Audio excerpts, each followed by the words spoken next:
से आता है और अपने रिश्तेदार के साथ अपने बहन को लेकर जाता है।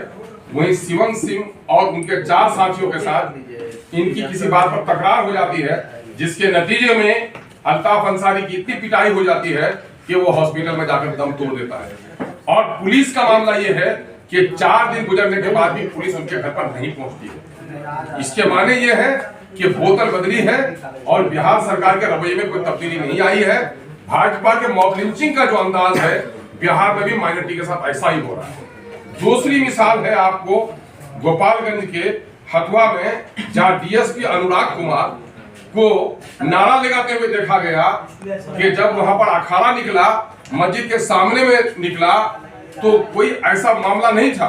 लेकिन इन्होंने जिस कॉन्फिडेंस के साथ, लगता है वो पुलिस का वर्दी पहने हुए नहीं था, अखाड़ा का पहलवान बनकर आया था, उन्होंने पूरे तौर पर जो आरएसएस और बीजेपी के एजेंडे हैं उसी के मुताबिक नारा लगाया, जबकि वर्दी वालों को यह नारा लगाने की इजाजत हरगिज नहीं होनी चाहिए। और ये पता चला है कि सत्ताधारी लोगों का संरक्षण उनको प्राप्त है।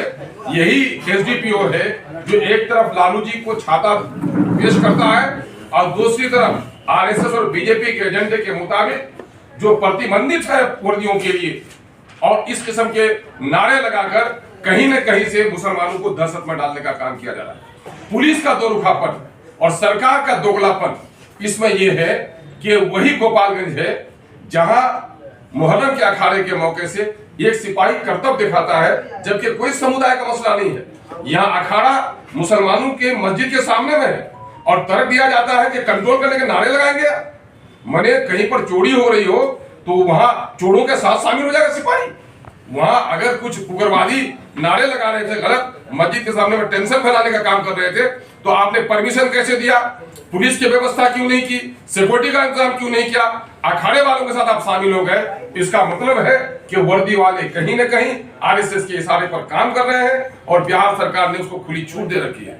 मुहर्रम के मौके से ये सिपाही कर्तव्य दिखाता है और वहां दूसरे धर्म के लोगों का कोई मामला नहीं है, उसको सस्पेंड कर दिया जाता है और इस एसडीपीओ को संरक्षण दिए हुए है। इसके माने बिहार सरकार कहीं न कहीं से अंसारी बिरादरी को, मुस्लिम बिरादरी को दबाना चाहती है। इसकी मॉब लिंचिंग होती है। गुलनाज का मामला पिछले दिनों में हुआ, सनोवर का मामला पिछले दिनों में हुआ, बिहार शरीफ का मामला पिछले दिनों में हुआ और अभी ये कुछ होता चला जा रहा है। तो इसका मतलब ये है कि सरकार, बिहार की सरकार कहीं न कहीं से अक़लियतों के साथ वही स्वरूप कर रही है जो यूपी में योगी कर रहे हैं। योगी और नीतीश कुमार के सरकार में बहुत ज्यादा अंतर नहीं रह गया है। अगर अंतर है तो फौरी तौर पर एसडीओ पर कार्रवाई हो, फौरी तौर पर अल्ताफ अंसारी को जिन लोगों ने कुचल कर मार डाला है, मॉब लिंचिंग की है, शिवम और उनके साथियों की फौरी तौर पर गिरफ्तारी बची।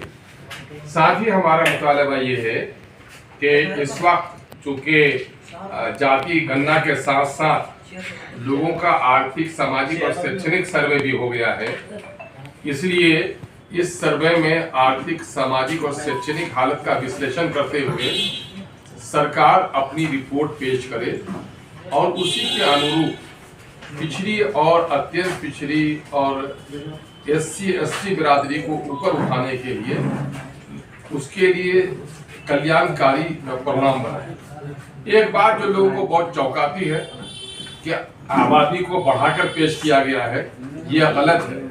दरअसल एससी एसटी हो या ओबीसी हो, इनकी आबादी बढ़ने का मूल कारण यह है कि ये गरीब है और निरक्षर है। इनकी आबादी, इनकी निरक्षरता और इनकी गरीबी की वजह से बढ़ी है। सारे आंकड़े ये कहते हैं कि जो आबादी निरक्षर होगी और गरीब होगी, उनकी आबादी बढ़ेगी। इसलिए इनका जो वाजिब हिस्सा इन 75-76 सालों से नहीं दिया गया है, वो दिया जाए। एक त्रुटि के तौर पर तरफ भी हम इशारा करना चाहेंगे और यही बातें मैंने सर्वदलीय बैठक माननीय मुख्यमंत्री के समक्ष भी रखा कि माइनॉरिटी ओबीसी की बड़ी हकमारी होती है, उसका कोटा तय कर दीजिए। साथ ही जो ये सरकार के तौर पर से ये जारी किया गया है जनगणना, आर्थिक गणना की कॉपी, इसमें कॉलम नंबर 122 में कलाल इराकी बिरादरी जो मुसलमानों की उपजाति है, उसको गैर मुस्लिम माने हिंदू बिरादरी में उसको शामिल गिना गया है।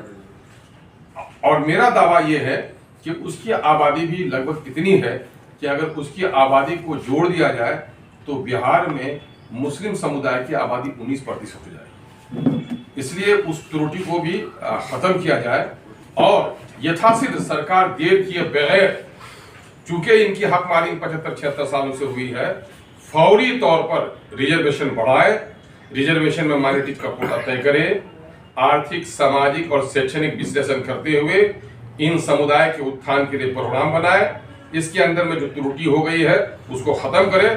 और मैं आपके जरिए से दलित और पिछड़ों का आह्वान करना चाहता हूं कि ये बरसों से जो हकमारी हुई है, आजादी के वक्त सबसे लड़ने वाले दलित थे, आजादी के बाद लड़ने वाले सबसे ज्यादा पिछड़े थे, इनको सपना दिखाया गया था कि देश आजाद होगा तो राजा का बेटा हो या मेहतर की संतान, सबको मिलेगा अवसर एक समान। ये 76 सालों में भी ये सपना साकार नहीं हो सका। मैं बिहार सरकार को इसलिए मुबारकबाद देता हूं कि इन्होंने गांधी जयंती के दिन इस जातिगत गणना को इन्होंने जारी किया है। शायद गांधी के आत्मा को थोड़ी सी शांति मिले कि जो सपना दिखाया था उसकी तरफ कदम बढ़ाया गया है। लेकिन मेरा सीधा यह भी कहना है कि रंगनाथ मिश्रा कमीशन, सच्चर कमेटी की रिपोर्ट का हास्य हमने देखा है। बिहार सरकार अगर ईमानदार है, आम जनों की राशि से सर्वे हुआ है, बिहार सरकार अगर ईमानदार है तो सिर्फ सर्वे के आंकड़े ही पर संतुष्टि न करे। मैं तो समझूंगा कि अगर सर्वे जारी करके ये कर रही है तो ये राजनीतिक खिलवाड़ होगा। इस पर फॉरेन टैक्सेशन एक्शन लिया जाए, इस पर फौरी तौर पर एक्शन टेकन काम हो और फौरी तौर पर पॉलिसी बनाई जाए और उसको नाफिज किया जाए। अगर ऐसा नहीं होगा तो मैं समझता हूं पिछड़ों को और दलितों को आंदोलन के लिए तैयार रहना चाहिए।